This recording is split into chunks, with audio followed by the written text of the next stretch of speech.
Cette semaine, à l'occasion de l'arrivée de Donald Trump à la Maison-Blanche, de nombreuses personnalités, institutions et médias ont décidé de quitter le réseau social X pour protester contre son propriétaire Elon Musk, accusé d'avoir favorisé cette élection sur son réseau social, mais aussi de répandre la haine et la désinformation.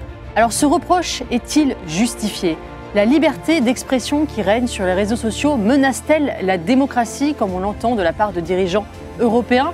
Y a-t-il une différence entre la conception de la liberté d'expression américaine et celle qui règne en Europe ?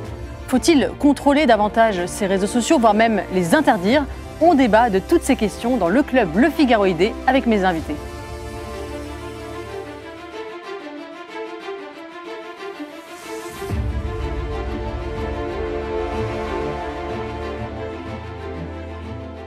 Bonsoir à tous les trois et bienvenue dans le club Le Figaroïdé.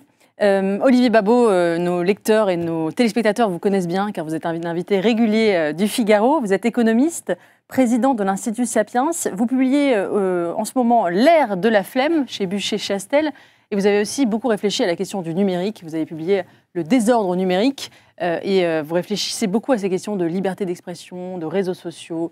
On va bien sûr en discuter ce soir. Samuel Fitoussi, bonsoir. Bonsoir. Les lecteurs du Figaro vous connaissent bien parce que vous avez une chronique tous les lundis dans le Figaro où vous vous moquez de l'air du temps avec une ironie très savoureuse. Vous avez d'ailleurs fait une chronique remarquée sur les fact-checkers, on va en reparler. Vous avez publié notamment Woke Fiction, un livre sur le wokisme dans la culture. Merci d'être là. Et enfin, Fabrice Epelbrand, vous êtes entrepreneur, spécialiste des médias sociaux et enseignant à Sciences Po.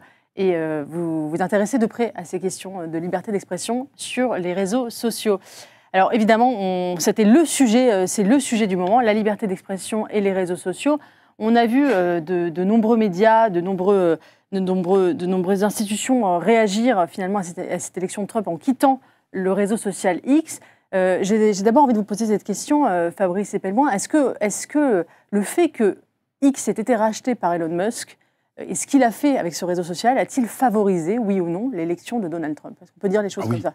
Oui, il l'a favorisé, tout simplement parce qu'en enlevant la censure qu'il a révélée à l'occasion des Twitter Files, il a mécaniquement... Oui, rappelez à nos auditeurs il y a 2 ans, les Twitter Files.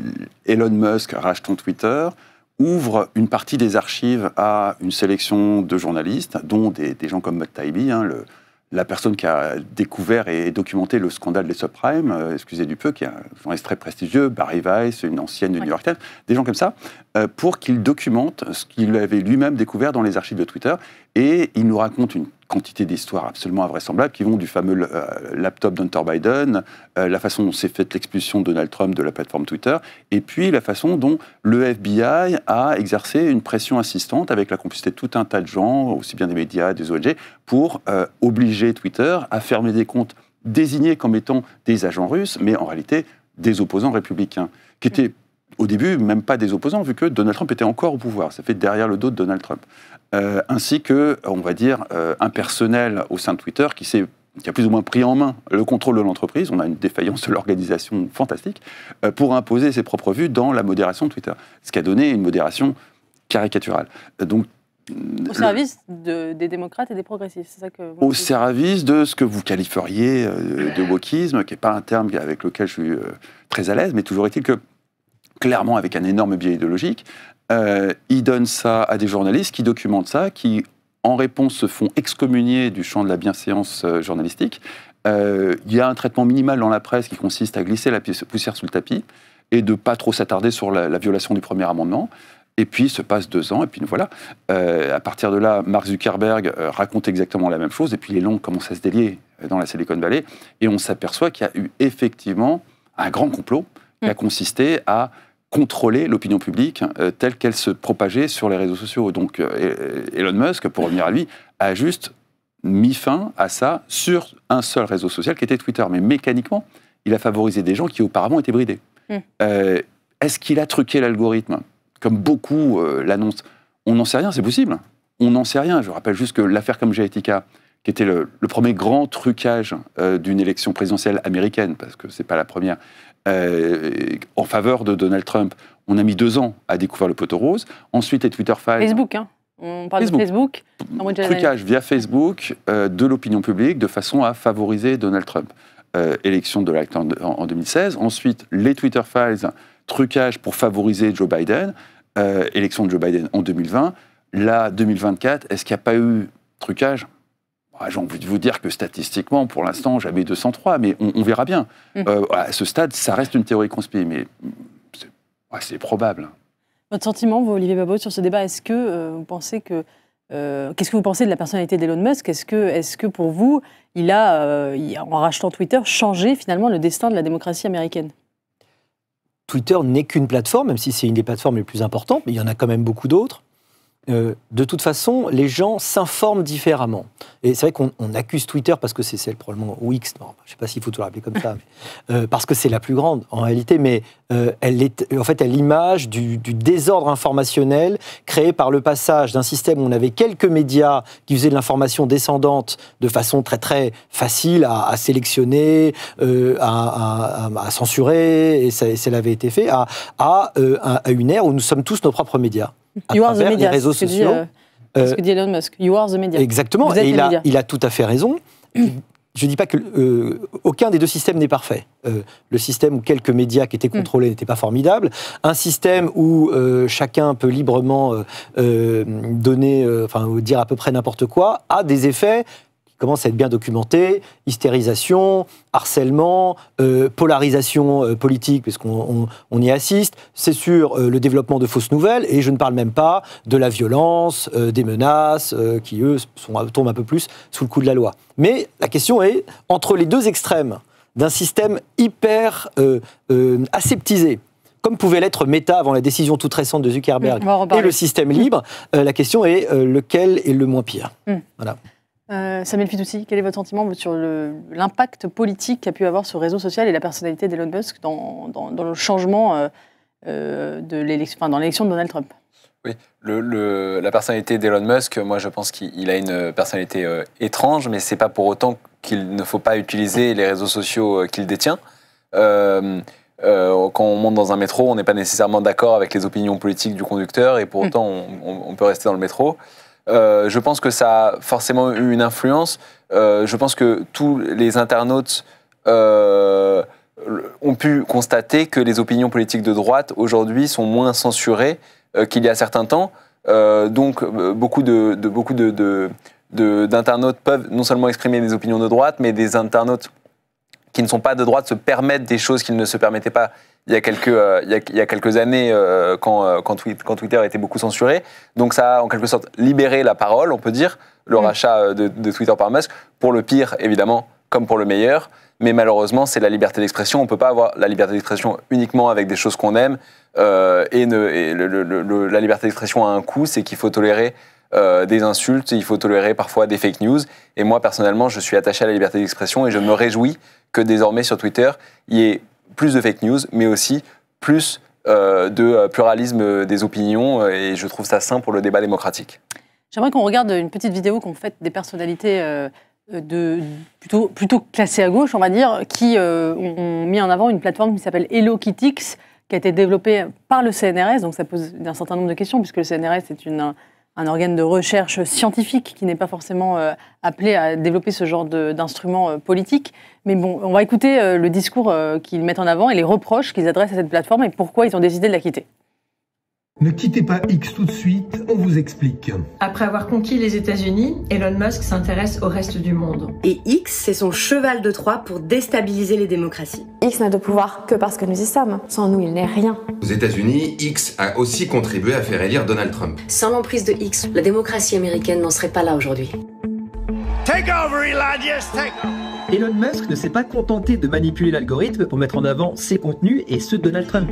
Il a aussi rendu viral de fausses informations, notamment par rapport aux sciences du climat. Elon Musk, en manipulant ses algorithmes, nous manipule. Il a diffusé de fausses informations sur l'intégrité de l'élection. Il a suspendu le compte de nombreux journalistes et le compte d'une importante levée de fonds démocrate. Dans le reste du monde, il a soutenu le candidat anglais anti-immigration Nigel Farage à hauteur de plus de 100 millions de dollars avant de lui préférer un candidat encore plus à l'extrême droite. Fabrice Ebelbrun, on voit qu'il y a plusieurs reproches qui sont faits à ce réseau social et un reproche qui touche d'ailleurs tous les réseaux sociaux, c'est la question de l'algorithme. C'est-à-dire effectivement un algorithme qui... parce qu'on peut dire, bon, la liberté d'expression totale, c'est très bien, toutes les opinions sont à égalité et peuvent s'exprimer, mais s'il y a un algorithme qui favorise certaines opinions plutôt que d'autres, qui va rendre viral plutôt... Est-ce que ce reproche est justifié? Est-ce que l'algorithme n'est pas au cœur de ce problème? Ce qui est analysé avec une méthode que je n'ai pas du tout le niveau pour juger, c'est que l'algorithme de Twitter remonte des contenus toxiques. Alors il va falloir s'attarder sur la définition de la toxicité, qui est le cœur du problème. Oui. Mais le fait qu'un algorithme de Twitter ou d'autres choses remonte des contenus qui génèrent une action forte, c'est de la rétention. C'est fait pour vous scotcher sur la plateforme de façon à vous accaparer un maximum de temps de cerveau disponible qui est monétisé par la pub. C'est le cœur du problème de modèle économique. Le capitalisme de surveillance. Tout fonctionne comme ça. C'est effectivement toxique. C'est ce qui génère de la polarisation, tout ça. Mais le cœur du problème, c'est des algorithmes qui sont paramétrés pour faire un maximum de pognon. Après, on a un autre problème qui est l'outil de mesure, le maître étalon, la toxicité. Et dans ce qui peut rendre un contenu, qui peut faire en sorte que ces outils caractérisent un contenu comme toxique, il y a par exemple le fait de remettre en question un sondage, parce que la question n'est pas nécessairement bien posée. Remettre en question les institutions, parce que je ne suis pas d'accord avec la décision du Conseil constitutionnel, ou parce que je suis pour la 6e République. Tout ça, ça va être qualifié de toxique, au même titre qu'une fake news, au même titre que tout un tas de choses, et mis sous couvercle. Pas éradiqué, juste invisibilisé. Ça ne sera pas visible, ça ne pourra pas faire... Dans le monde idéal, des gens qui voudraient quitter X, c'est ça? Non, c'est dans le monde dans lequel on vit depuis déjà des années et des années. Des années et des années que ça fonctionne comme ça. Et c'est ce que Elon Musk a arrêté. Ah, d'accord. Mais prenez par exemple Twitter, on a tous ici des comptes Twitter, vous voyez bien que depuis 2 ans, vous y trouvez Gaza et son actualité au quotidien. Et que chaque fois qu'il se passe quelque chose de particulièrement atroce avec Gaza, ça inonde nos flux. Il n'y a rien sur Facebook. À la télé, on ne peut pas dire que la couverture soit extraordinaire. Donc il y a clairement un effet de filtre qui fait que sur Facebook, depuis la fin des Gilets jaunes, on a étouffé toute forme de conversation politique, ce que Mark Zuckerberg a admis récemment. Et sur Twitter, il n'y a plus de filtre. Donc si vous voulez parler de Gaza ou de tout un tas de trucs, sur Twitter, il n'y aura pas de filtre. Ailleurs, si. Sauf sur TikTok, bien sûr, mais qui est encore une autre exception. Samuel Fitoussi, vous voulez un dire? Oui, je pense que c'est vrai que l'algorithme de Twitter est relativement opaque, ce qui pose question. Il est public. Je pense qu'une partie est publique et pas entièrement. L'algorithme, celui qui fait le filtre. Je sais, mais je crois qu'il a été mis à... Moi, c'est ce que j'ai lu, peut-être. Oui. Je crois qu'il a été mis à jour et que les mises à jour ne sont pas... Les mises à jour, moi j'ai lu que récemment, il est pas public depuis il est public depuis un certain nombre de temps, mais les dernières mises à jour ne sont pas publiques. De juillet dernier... Honnêtement, c'est un sujet compliqué, on ne peut pas vraiment trancher de façon catégorique. Et là encore, on est exactement dans la situation que d'où vient le virus au lendemain du début de l'épidémie. Est-ce que c'est une fuite de laboratoire? Non, pour l'instant, c'est un pangolin. Donc, à un moment, il faut se conformer aux règles qu'on a soi-même édictées. Il n'est pas impossible qu'effectivement, il y ait un algorithme qui tourne en secret, qui ne soit pas celui qui soit affiché publiquement. C'est tout à fait possible. Ce n'est pas totalement fantaisiste comme hypothèse, loin de là. Mais pour l'instant, c'est une hypothèse et qui est une théorie conspi. Donc, à un moment, il faut quand même être rigoureux. Si on a soi-même édicté, et je ne vous accuse pas vous ici, mais si la Doxa a édicté des règles claires sur ce qui relève de la théorie conspi et de ce qui relève de quelque chose qui est une vraie information, ça, pour l'instant, ça relève de la théorie conspi avec des indices qui peuvent la construire, exactement comme la fuite du laboratoire. Mais, à ce stade, c'est une théorie conspi. Et quoi qu'il en soit, sur cette question de l'algorithme, je pense qu'il faut aussi rappeler que les médias traditionnels ont eux aussi l'équivalent des algorithmes, ça s'appelle des lignes éditoriales. Je pense que sur beaucoup de questions avant les réseaux sociaux, comme Olivier l'a rappelé en début d'émission, l'information était diffusée de façon très verticale, pas dans tous les médias évidemment, mais je pense notamment aux services publics. Les journalistes parlaient aux Français de ce dont les journalistes voulaient parler. Aujourd'hui, grâce aux réseaux sociaux, c'est les Français qui souvent imposent leur thème, ce qui est sain démocratiquement. Et je pense qu'il y a beaucoup de sujets où il faut se réjouir de l'impact des réseaux sociaux. Je pense par exemple au nucléaire. Il y a encore 5-6 ans, l'opinion publique française était extrêmement opposée au nucléaire. Grâce aux réseaux sociaux, beaucoup de points de vue, beaucoup de contre-arguments, beaucoup d'arguments pro-nucléaire ont été développés, ont été émis. Et petit à petit, non seulement l'opinion a évolué, mais une partie des journalistes ont évolué et diffusent aux Français d'autres points de vue dans les médias traditionnels, sous l'influence des algorithmes, sous l'influence des réseaux sociaux. Je pense aussi, pour l'influence positive des réseaux sociaux, vous parliez de Gaza tout à l'heure, en novembre 2023, le New York Times, Le Monde et beaucoup d'autres médias ont diffusé une notification push à leurs millions d'abonnés partout dans le monde, disant qu'Israël avait envoyé un missile sur un hôpital à Gaza et tué 500 personnes. Toute la nuit, les experts sur les réseaux sociaux ont échangé des points de vue, des vidéos ont été analysées, etc. Et on s'est très vite rendu compte que ce n'était pas un hôpital sur lequel le missile avait atterri, mais un parking, qu'il n'avait pas tué 500 personnes, mais tout au plus une dizaine, et qu'il n'avait pas été envoyé par Israël, mais bien par le Hamas. Donc les réseaux sociaux ont permis une clarification, ont permis de démentir la fake news, et je pense que sans les réseaux sociaux, la fake news serait restée beaucoup plus longtemps. Donc peut-être qu'à cause des réseaux sociaux, la quantité de fake news est plus grande, mais la vérité peut aussi émerger plus rapidement. Donc ça, c'est un des nombreux bienfaits, à mon sens, des réseaux sociaux. Olivier Habot, il y a quand même un nœud, vous l'avez dit, c'est le capitalisme de la surveillance ou le capitalisme attentionnel, c'est-à-dire l'idée que les réseaux sociaux, le modèle économique des réseaux sociaux repose sur la captation de notre attention, donc la mise en avant de contenus qui ne sont pas forcément les plus intelligents, les plus constructifs, les plus vrais, mais ceux qui répondent à un appétit, effectivement, de la part du consommateur. Est-ce que ça pose pas un problème, effectivement, démocratique ? Oui, c'est l'utilisation des tendances de notre cerveau à préférer les mauvaises nouvelles, à plutôt relayer les choses qui sont choquantes plutôt que les bonnes nouvelles. Un arbre qui tombe fait plus de bruit et nous interpelle beaucoup plus qu'une forêt qui pousse, même si c'est une très grande forêt qui pousse, et c'est dommage. Malheureusement, ce fonctionnement-là, on ne le changera pas. Peut-être qu'on peut dire que on pourrait rêver de modèles économiques qui soient différents. Pour l'instant, on ne voit pas comment ce modèle pourrait être vraiment différent. Peut-être, justement, des médias où vous êtes abonné, donc les revenus ne sont pas en fonction du temps passé. Si ce n'est pas totalement publicitaire, à ce moment-là, vous n'avez pas intérêt à maximiser ce temps. Et vos contenus sont différents. Mais enfin, il faut quand même que les gens aient envie d'aller sur votre média. Donc, je pense que là, pour le coup, comme souvent, malheureusement, la conclusion est celle que nous avons besoin de gens éduqués. Nous avons besoin... la démocratie a toujours supposé des citoyens d'élite, depuis Athènes, en fait. Et d'ailleurs, ça n'a jamais tout à fait bien marché, puisque même Athènes avait pris des très mauvaises décisions. Mais ça veut dire qu'on a besoin de gens capables de ne pas suivre les démagogues, d'avoir de l'esprit critique, et de ne pas se laisser aller à leur propre tendance. Et c'est vrai que ces grands modèles dont le but économique est la maximisation ont développé des outils qui font que nous sommes évidemment nombreux à y tomber, mais je ne crois pas qu'il y ait de fatalité. Il y a aussi une dimension géopolitique, d'ailleurs, cette guerre des réseaux sociaux, puisque, effectivement, on a une Amérique... les principaux réseaux sociaux que nous utilisons, nous, Européens, sont conçus aux États-Unis et ont été inventés par les Américains. Il y a aussi cette dimension-là qu'on ne peut pas occulter, c'est-à-dire que nous sommes condamnés à la réglementation, puisque nous n'avons pas réussi à produire de l'innovation. Est-ce qu'on n'est pas au cœur de l'enjeu ? Je ne suis pas sûr que ça tienne encore longtemps. Si c'était limité aux réseaux sociaux, je vous dirais, ouf. Mais ça inclut Amazon Web Services, les infrastructures, le cloud de Google et de Microsoft, qui opère Microsoft nos données de santé. Enfin, ça va bien au-delà des réseaux sociaux.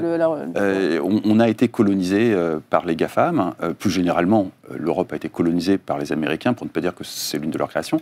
Et les républicains qui viennent d'arriver, aujourd'hui, eux, considèrent qu'on est une colonie exotique de l'autre côté de l'Atlantique, qui a eu le bon goût de servir de proxy pour mettre en place des juridictions comme le DSA, celle qui encadre la modération des réseaux sociaux, et donc qui contraint les réseaux sociaux, parce que très concrètement, le DSA, dans le cadre américain, c'est anticonstitutionnel. Même l'intervention de l'État dans la parole du citoyen, c'est pas possible aux États-Unis. Et donc, ils nous considèrent comme vraiment une vulgaire colonie dans laquelle, par proxy, ils font des choses de façon à pouvoir réguler leur propre GAFAM. Maintenant, ça, c'est la vision des Républicains. Maintenant qu'ils sont aux manettes, je ne sais pas s'ils vont nous laisser conserver nos régulations. Ça dépend quand même de la puissance coloniale. On va voir ce qu'ils vont nous réserver, mais il semblerait quand même qu'ils soient, dans une guerre culturelle dans laquelle on est embarqué en plein. Très concrètement, le wokisme, il y a un jeu de... Mais c'est une guerre culturelle dans laquelle on est un side effect. On va avoir un side effect de la guerre culturelle actuelle. Moi, ce que je vois d'un point de vue géopolitique, en Allemagne, avec l'AfD, et en Angleterre, avec les attaques d'Elon Musk, c'est plutôt des Américains qui jouent au regime change, un peu comme nous, on a fait en Afrique au siècle dernier, et des Européens qui sont totalement paniqués, comme des lapins dans des phares d'une voiture, en dehors de Mélodie, et de Viktor Orban. Mais les autres se disent qu'ils vont y avoir droit à un moment ou à un autre, et qu'un matin, ils vont découvrir un tweet d'Elon Musk, et ils ne vont pas comprendre ce qui se passe.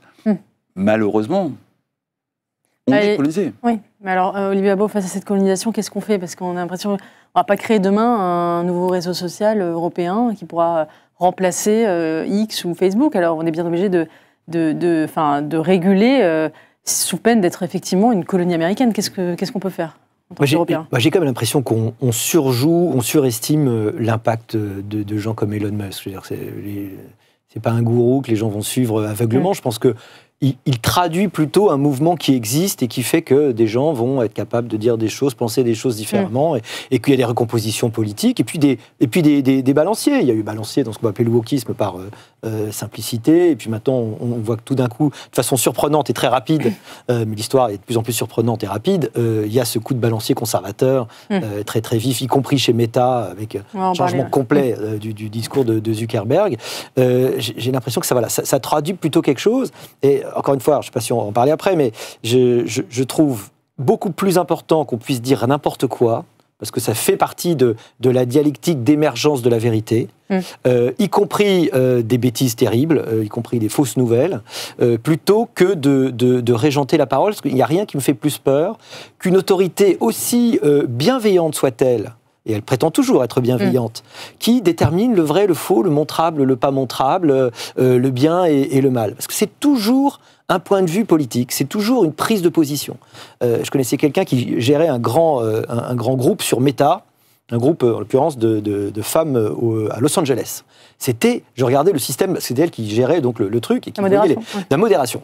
Et c'était terrifiant. C'est-à-dire que la moindre personne qui posait une question, qui avait une expression, qui postait un lien vers un article qui n'était pas exactement dans la norme, faisait l'objet de critiques extrêmement vives et d'une armada de demandes au modérateur pour l'exclure. C'est-à-dire que c'était vraiment une absence totale, une asepsie totale du débat, et il n'y a rien de pire. Alors là, c'était woke, peut-être que demain, ça pourrait être dans un autre sens. Je pense qu'il faut être comme Montaigne, il faut être guelfe au gibelin et gibelin au guelfe. C'est-à-dire que tout le monde est conservateur, moi demain, je serais progressiste, et quand tout le monde était progressiste, j'étais conservateur, et j'aime toujours être de l'autre côté. C'est très important d'être en alternance, et c'est ça qu'on doit avoir sur les réseaux sociaux, et c'est ça, je sais gré à Musk d'avoir donc viré les 80% des gens de Twitter et quand même libéré d'une certaine façon. Si vous voulez pas voir Elon Musk sur votre fil, vous pouvez l'exclure, ça doit être possible.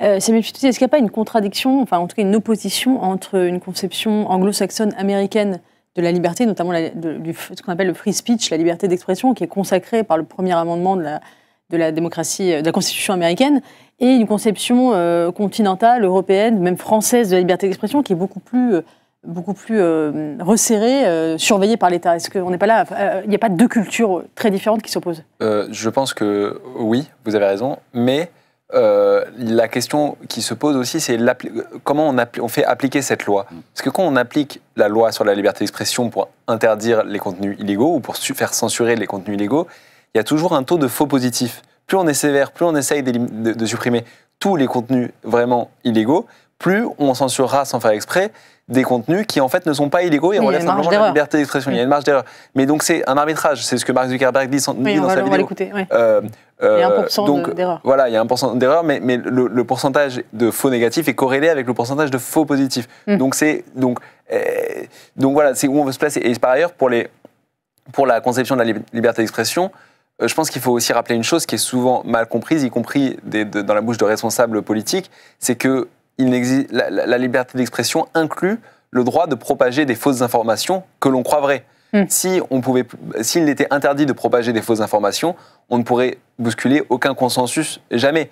Et l'histoire a montré souvent qu'une époque se trompe et croit qu'une chose est vraie, alors que cette chose est absolument fausse. Et c'est juste, si on ne pouvait pas propager des informations, le concept de lanceur d'alerte n'existerait pas. Les lanceurs d'alerte étaient toujours des gens dont leur époque leur disait qu'ils racontaient des fake news, entre guillemets, et en fait, le futur leur a donné raison. Donc je pense qu'il est très important de se battre pour préserver le droit à la diffusion de fake news, entre guillemets. Fake news, comment définir des fake news, c'est toujours subjectif. Celui qui propage une fake news, lui, pense toujours propager la vérité. Oui, je veux dire, sauf quand il le fait de façon délibérée, ça existe Bien aussi. sûr, Ça s'appelle la désinformation délibérée, oui. ça peut exister, mais c'est vrai qu'il y a une différence entre les États-Unis et la France dans la conception de la liberté d'expression. Nous avons un arsenal législatif très, très restreint, notamment la loi Plévin sur la question du racisme, qui permet à des groupes d'attaquer parce qu'ils sont attaqués en tant que groupe et non pas en tant que personne.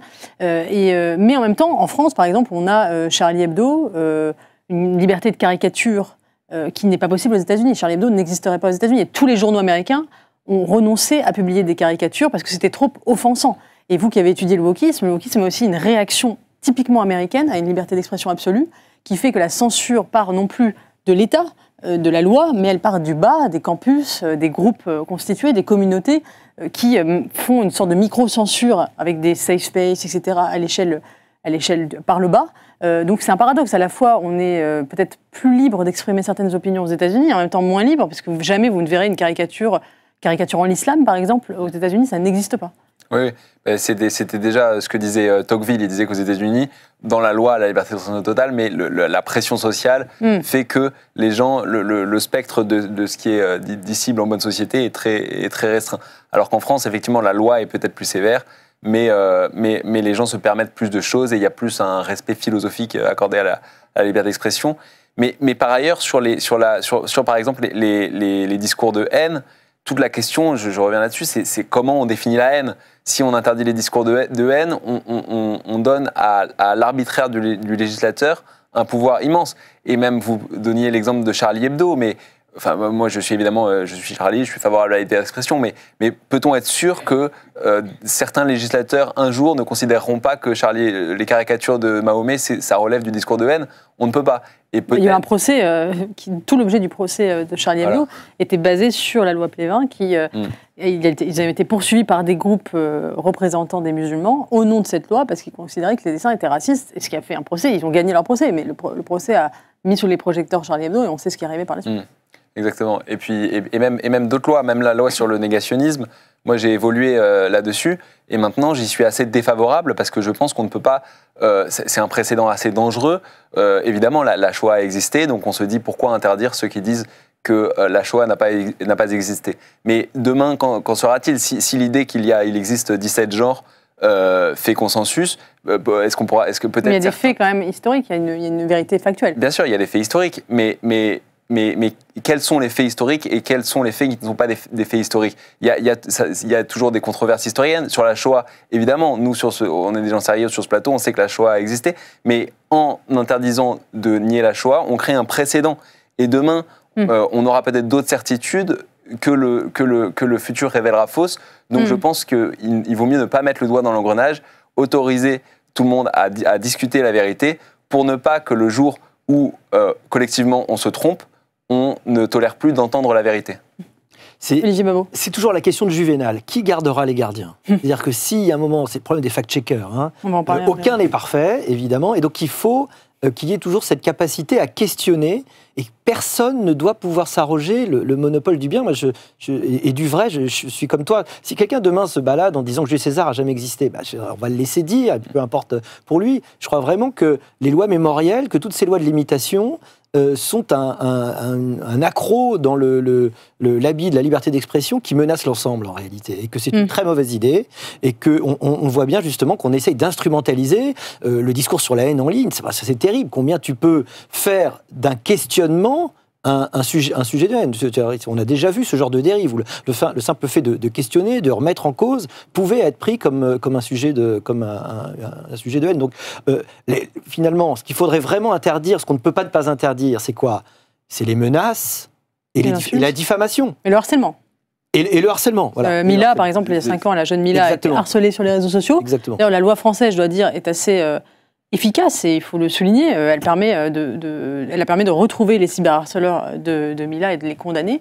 Il me semble que ça, on va dans le bon sens, par exemple. Alors, il faudrait atterrir dans la réalité des choses, qui est qu'on a affaire à une régulation qui s'applique à 400 millions d'Européens, que ce qui va terminer dans une cour de justice, c'est epsilon par rapport à ce qui va devoir être régulé au quotidien. Tout ça est fait par de l'algorithmie et les fameux fact-checkers. Et donc, très concrètement, on a en amont de tout ce bloubi-boulga de contenu autogénéré par les utilisateurs que constitue ce qu'on a sur les réseaux sociaux, un premier filtre qui est fait par des IA et cette alliance qui vient de se terminer entre les fact-checkers et les GAFAM, enfin les réseaux sociaux, qui vont décider de ce qui doit buzzer, ce qui ne doit pas buzzer. Là-dedans, on a ces fameux scores de toxicité qui n'ont rien à voir avec une forme de légalité.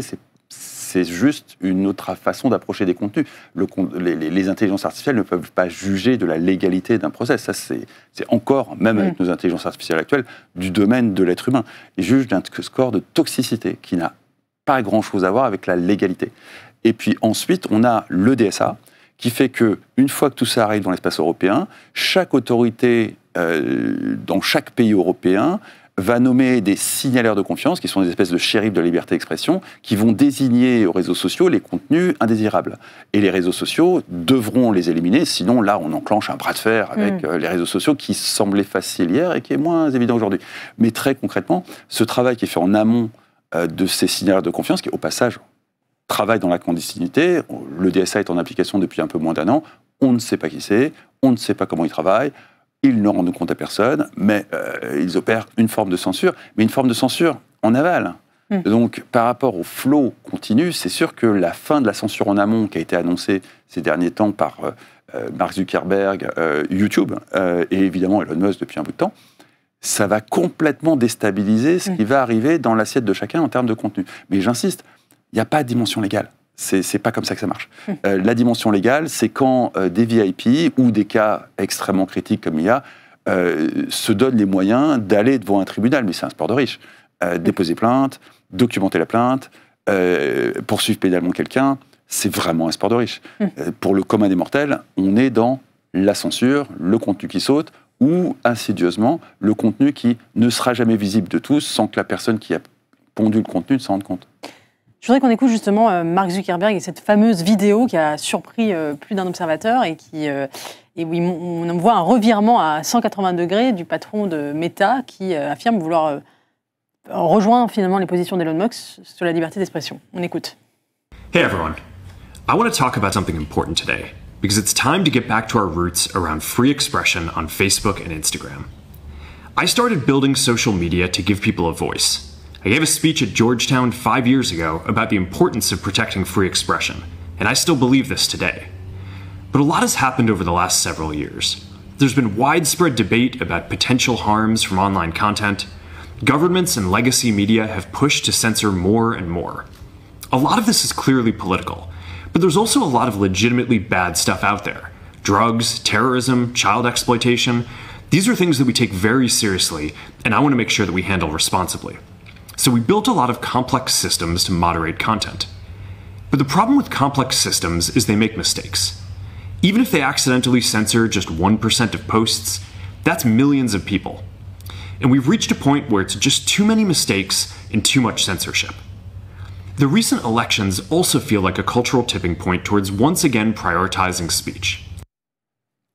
Un point de basculement culturel envers la liberté d'expression. Comment vous analysez ce revirement de Mark Zuckerberg? Est-ce que c'est juste du suivisme ou une abdication face au règne de Trump? Ou est-ce qu'il y a une vraie conviction sincère, une vraie conversion même, on pourrait dire, chez ce personnage? En tout cas, c'est très spectaculaire, inattendu, en tout cas de mon point de vue, y compris d'ailleurs ses déclarations sur le fait qu'il n'y avait pas assez d'esprit masculin ou de masculinisme, je ne sais pas très bien comment il a dit ça, et ce qui me fait plutôt pencher du côté de l'idée que c'est lui-même qui a eu son chemin de Damas, et qu'il avait peut-être évolué avant, et qu'il a vu dans le changement politique, toujours plus agréable d'être du côté du manche. Donc voilà, tu es du côté du pouvoir, tu as compris que le truc avait quand même sévèrement basculé, et ça tombe bien parce que tu vas...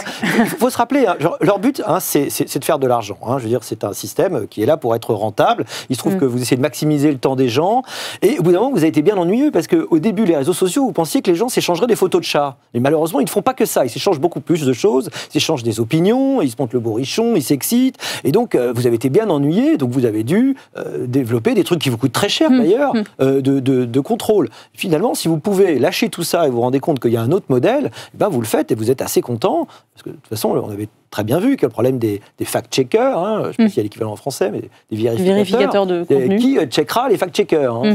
Donc, c'était pas satisfaisant. Le système des notes de communauté est pas parfait non plus. Mais enfin, il est pas mal. Rappelez ce que c'est peut-être les notes de communauté, c'est-à-dire que vous allez avoir des gens qui vont faire un commentaire et puis les gens vont voter sur le commentaire et il restera s'il y a suffisamment de votes. Bon, c'est quand même, j'ai l'impression que c'est quand même pas mal. L'exactitude du commentaire, évidemment, c'est pas parfait, mais enfin, c'est quand même assez convaincant. On a un système là qui permet un peu plus de donner, de nous rapprocher de quelque chose où c'est à la fois ouvert. C'est comme tout l'esprit du 21e siècle, c'est que l'Internet même, c'est un réseau. L'intérêt d'un réseau, même si vous savez que c'était évidemment un intérêt militaire au départ, c'était de ne pas avoir de centre, de ne pas dépendre d'un centre. C'est l'intérêt, la puissance de la foule, sur laquelle repose Wikipédia, qui a à la fois plein d'avantages, et qui n'est pas parfait non plus, on le sait, puisqu'on a des fiches qui sont d'ailleurs manipulées avant tout par nos ennemis, c'est assez rigolo.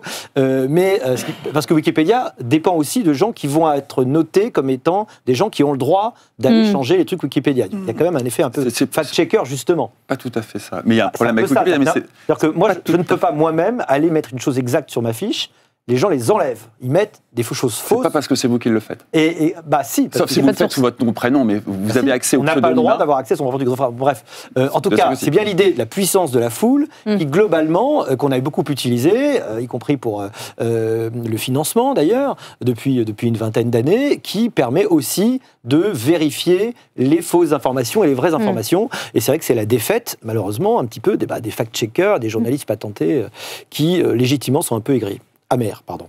Mais est-ce que le risque, c'est pas de sombrer dans une forme de relativisme généralisé, où finalement toutes les opinions se valent, où il n'y a plus de vérité? En fait, on fait le deuil de la vérité absolue et une sorte de cacophonie généralisée. Alors certes, les médias traditionnels avaient leurs défauts, évidemment. Peut-être qu'ils se focalisaient sur certains sujets et en laissaient d'autres de côté, mais ils avaient quand même un système, normalement, une méthode, en fait, tout simplement de vérification de l'information. Enfin, quand il fonctionnait bien.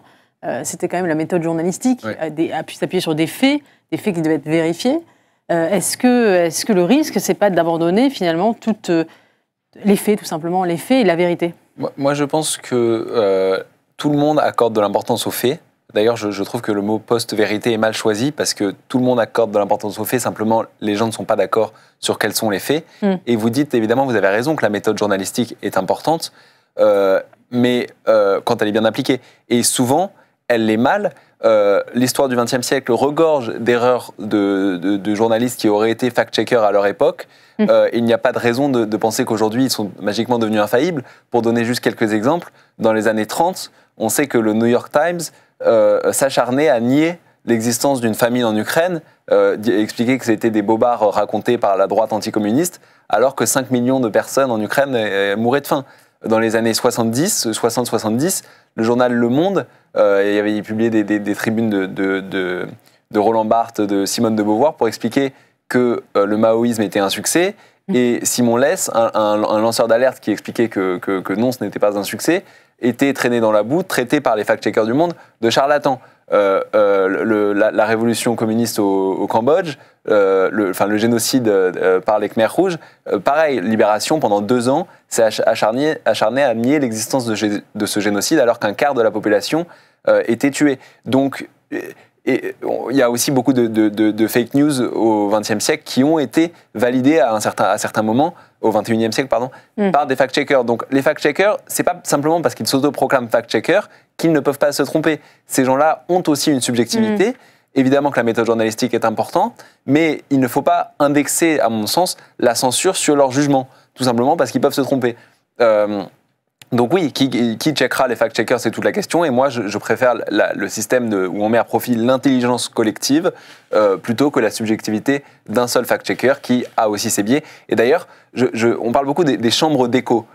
Sur les réseaux sociaux, on serait bloqué dans des bulles de confirmation de nos croyances, etc. Chambres d'écho, c'est-à-dire des endroits où en fait, on a un écho de ses propres croyances. Voilà. On est renforcé en permanence dans ce qu'on croit déjà plutôt que d'être confronté à une opinion différente. Et je pense que c'est un vrai problème des réseaux sociaux, mais peut-être pas autant que ce qu'on dit, parce que moi, surtout quand je vais sur Twitter, je suis beaucoup confronté, justement parce que l'algorithme essaye d'être polarisant à, par exemple, des tweets de députés LFI, etc. Donc déjà, c'est pas entièrement vrai, même s'il y a du vrai, mais on oublie que les fact-checkers, les journalistes de centre-gauche, par exemple, peuvent eux aussi vivre dans des chambres d'éco sociales, peuvent fréquenter uniquement des gens passés par les mêmes écoles de journalisme qu'eux, uniquement des gens qui posent comme eux, et que ça aussi peut être un vrai problème. Et je pense qu'il faut arrêter de penser que les chambres d'éco, c'est toujours les autres. Juste pour finir là-dessus, David Chavalarias, qui aujourd'hui est un chercheur au CNRS, qui est à la tête d'un collectif pour quitter Twitter, notamment en raison de ces chambres d'éco, a écrit tout un livre pour dire que les réseaux sociaux étaient problématiques parce qu'ils nous enfermaient dans des chambres d'écho. Et à la fin, il donne un conseil au lecteur. Il dit, mon conseil, cher lecteur progressiste évidemment, c'est si vous avez des amis que vous sentez gagnés par le populisme, fuyez-les, ne vous laissez pas aspirer par cette négativité. Donc 300 pages pour dire que les chambres d'écho c'est mal, et il finit en disant, protégez-vous de toute opinion contradictoire. Donc voilà, moi c'est simplement rappeler ça, que les fact-checkers ont aussi leur biais, qu'il ne faut pas l'oublier. Fabrice Eboué, est-ce que ce sujet des chambres d'écho, des billets de confirmation sur les réseaux sociaux, des bulles de filtres, est-ce que ça ne va pas s'accentuer dans les années qui viennent, dans le sens où on va avoir des réseaux de droite, des réseaux de gauche, des réseaux qui vont plutôt porter une parole progressiste, on le voit déjà, puisque X, comme tous les gens de gauche sont partis de X, il y a tous les gens de gauche. Non, pas tous les gens de gauche. Énormément de gens de progressistes. Il en reste. Vous avez une partie du 11e arrondissement qui a fait une grande migration. C'est pas tous les gens de gauche. Il reste les députés LFI. Une partie. Oui, un peu, et puis 2-3 personnes dans le 6e. Non, mais est-ce que le risque quand même, c'est pas d'avoir une fragmentation des bulles comme ça, des réseaux sociaux qui représentent des opinions? En fait, là encore. Il y a un problème de compréhension et probablement de conception de cette grande opération de migration. Elle a démarré dans un univers où le salaud, c'était X et Musk, et l'idée, c'était d'aller ailleurs. Entre-temps, cet univers, dont l'essentiel des parts de marché, c'est Meta, 3 milliards d'utilisateurs, ils se sont aperçus que les élucubrations de Musk étaient confirmées par Meta, et que sur Meta, ça serait également la foire d'empoigne et la fin de la liberté d'expression absolutiste. Après, le lendemain, ils se sont aperçus qu'ils en seraient le même sur YouTube. Il leur restait Blue Sky et Mastodon, qui n'a rien à voir avec Twitter. C'est un outil intéressant, mais qui n'est pas du tout une alternative à Twitter. Mais Blue Sky, potentiellement oui, sauf que c'est une entité américaine qui va devoir se soumettre aux droits américains, que Donald Trump, alors je crois qu'il l'a changé, je crois que ça fait partie des décrets qu'il a signés hier, et donc qui doit devoir se conformer au fait de ne pas faire de censure ou d'être responsable juridique de l'ensemble des contenus. Autant vous dire qu'il va faire exactement comme les autres, et que ça ne sera pas un safe space. Donc très concrètement, ces gens vont se retrouver sur le seul espace dans lequel ils peuvent effectivement censurer les opinions qui ne leur plaisent pas. Ça va être Mastodon, et Mastodon, c'est pas du tout fait pour être une alternative à Twitter. C'est tout autre chose, même si c'est la même interface que Twitter, ça ne sera jamais une alternative à Twitter. Et on le sait, vu qu'il y a déjà eu, il y a 1 an, une grande opération de départ sur Mastodon, où tout le monde est revenu, parce que ça ne remplace pas. Olivier Babot, sur ces espèces de... Est-ce qu'on va être enfermé dans des bulles cognitives, des réseaux sociaux, une fragmentation des réseaux? On sait déjà qu'il y a ce que Yuval Harari a appelé le mur de silicium, c'est-à-dire des continents qui vont avoir leur propre réseau. La Chine a ses propres réseaux sociaux, la Russie a ses propres réseaux sociaux, nous on a les réseaux sociaux américains. Est-ce qu'à l'intérieur même des continents, il va y avoir des bulles comme ça, chacun va être dans sa sphère? C'est possible, c'est une crainte qu'on peut avoir. Moi, la première fois où j'ai entendu parler de... C'est le projet du DSA. À un moment, il faut mettre les choses sur la table. Cette balkanisation... Ça peut être une des conséquences des régulations, d'ailleurs. Non, c'est pas une conséquence. Le projet du DSA est de construire au sein de l'Union européenne une balkanisation de la liberté d'expression, de façon à ce que chaque autorité de chaque pays européen nomme ses shérifs et fasse appliquer le bon goût local. Ce ne sera pas le même en Pologne, en Hongrie, en Espagne et en France. On est déjà dans ce projet de balkanisation. Le problème, c'est que les Américains viennent comme des éléphants dans un magasin de porcelaine, viennent de dire non, la liberté d'expression, c'est sacré, la démocratie, c'est comme ça, et si ça ne vous plaît pas, on sort de l'OTAN ou on vous met des droits de douane. Donc très concrètement, on est dans cette situation, on est dans cet état Big Brother, avec cette espèce de censure qui s'est installée depuis 2016. On est dans ce technofascisme qu'on redoute tant. Est-ce que les Américains vont continuer? Je ne suis pas super optimiste à titre personnel, mais l'architecture est en place. On a découvert il y a de ça quelques mois que toutes les caméras vidéo qui sont à chaque coin de rue étaient capables d'identifier les visages et de pister les gens, alors que c'était totalement illégal, mais que ça a été installé depuis 2015 aussi, par Bernard Cazeneuve. Donc cette situation de big brother, je voudrais revenir, Olivier Babot, pardon, vous avez été interrompu. La première fois où j'ai entendu parler des bulles de filtre, c'était après l'élection surprise de Trump. Justement, c'était des bulles de filtre constatées par les journalistes de gauche qui expliquaient, moi je ne connaissais aucune personne qui ne votait pas pour Clinton à l'époque. Et c'est là qu'on a découvert qu'on vivait tous dans des bulles. Alors, la grande crainte, c'est que de plus en plus, le débat démocratique n'arrive pas à trouver un terrain commun où des gens puissent arriver à s'entendre sur un minimum. C'est-à-dire que la polarisation est telle que, effectivement, tu as tendance à parler uniquement à tes soutiens, parce que c'est même pas la peine d'aller s'adresser aux autres. Alors, dans l'histoire, il y a toujours eu des bulles. Genre, les gens qui autrefois lisaient, quand tu lisais Le Figaro, tu savais plutôt ce que tu allais lire. Quand tu lisais Libé, c'était autre chose. Et on s'est toujours assemblé entre semblables. On a plutôt envie, on fréquente plutôt des gens qui sont à peu près comme toi. La question, c'est est-ce que la politique va continuer à être capable de créer une arène où ces gens sont capables de se parler et de trouver des points communs? Et moi, ce que je trouve préoccupant, c'est, de façon générale, la polarisation est telle qu'il n'y a plus, quand on voit entre démocrates et républicains, l'alternance est radicale, elle est totale. Ces gens n'ont rien à se dire, ils ne se supportent pas, ils vont, même se saluer devient de plus en plus compliqué, on le voit même à l'Assemblée nationale.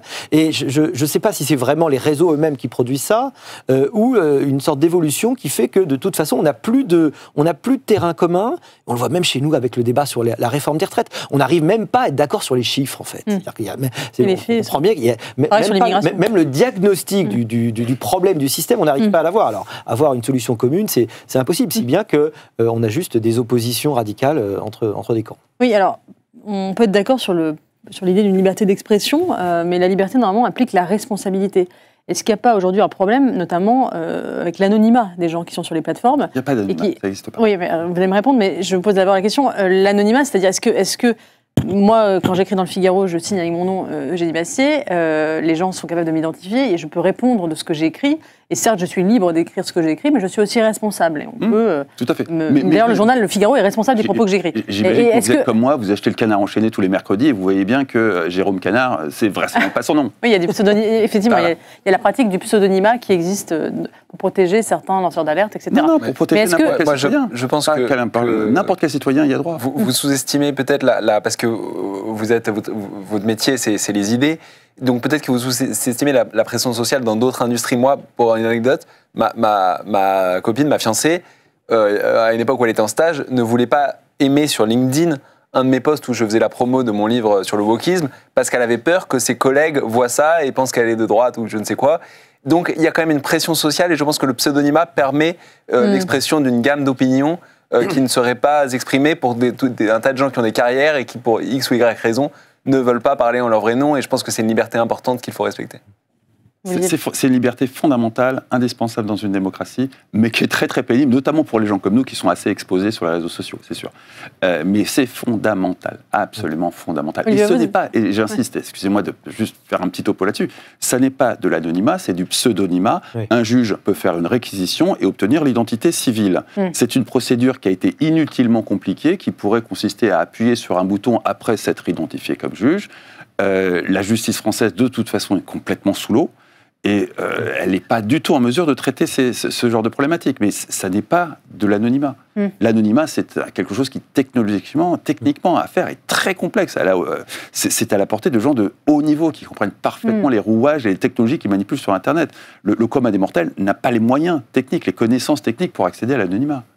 Olivier Babot. Je suis absolument d'accord. Moi, je soutiens complètement le pseudonymat. Très peu de gens ont la capacité, le pouvoir, la liberté de s'exprimer sans risquer, quand vous travaillez dans n'importe quelle entreprise, vous la représentez d'une façon ou d'une autre et vous risquez votre carrière. Si vous êtes militaire, théoriquement, vous avez un devoir de réserve, etc.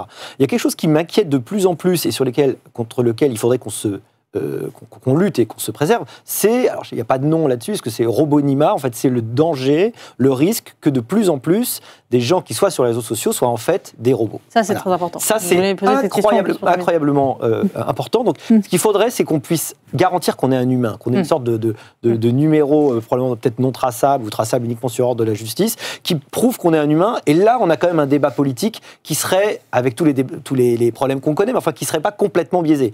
Si vous pouvez créer demain des millions de faux profils avec des IA hyper sophistiqués qui savent comment arriver à argumenter avec vous, alors là, ça y est, plus rien ne va. Là, c'est l'explosion absolue. Et c'est ce contre quoi il faut lutter. Je pense qu'il peut y avoir des moyens technologiques pour garantir... Je crois d'ailleurs que Elon Musk, quand il est arrivé sur Twitter, a supprimé beaucoup de robots. Oui, mais son moyen technique, c'est juste de vous faire payer le compte de façon à s'assurer que si quelqu'un veut mettre en place 1 million de faux profils, ça lui coûte quand même 8 millions de dollars, donc il réfléchit à 2 fois. C'est la seule barrière à l'entrée raisonnable d'un point de vue technique. Ce serait pas suffisant. Toutes les autres alternatives techniques posent des problèmes démocratiques fondamentaux. Oui, mais parce que quand Elon Musk dit « you are the media », vous êtes les médias, la question du « you ». C'est une hypocrisie totale. C'est un foutage de gueule intersidéral. C'est vraiment... Elon Musk, il a investi des sommes complètement folles dans son intelligence artificielle. Il est maintenant dans la course avec les grands, OpenAI et Google. Il a un produit qui va très très vite, très vite. Grok.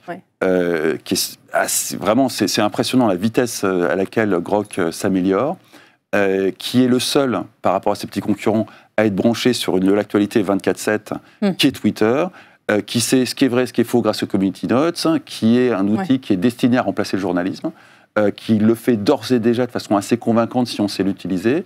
Et You Are the Media, c'est vraiment un foutage de gueule. Vous allez produire du contenu qui va être digéré par mon IA, qui va repackager ça sous la forme de quelque chose qui remplacera de façon radicale le journalisme d'actualité, le journalisme de desk et tout un tas de choses. Pas l'investigation, mais qui va remplacer 80-90% de ce qui sont des créateurs de contenu pour faire des contenus destinés à faire quelque chose avec de l'actualité. C'est ce qui est ce métier vaste de journaliste. Mais les journalistes d'investigation, c'est rien du tout dans tout ça. Écoutez, merci beaucoup pour cette conclusion. Vous venez de conclure en disant que mon métier allait disparaître. Je vous remercie pour cette... C'est la deuxième fois cette semaine que... Non, voilà, donc encore quelques mois, après je serai bientôt au chômage. Mais en tout cas, merci de continuer à suivre le club Le Figaro ID. Vous êtes de plus en plus nombreux à nous suivre, preuve que voilà, il y a une forme de journalisme qui peut survivre.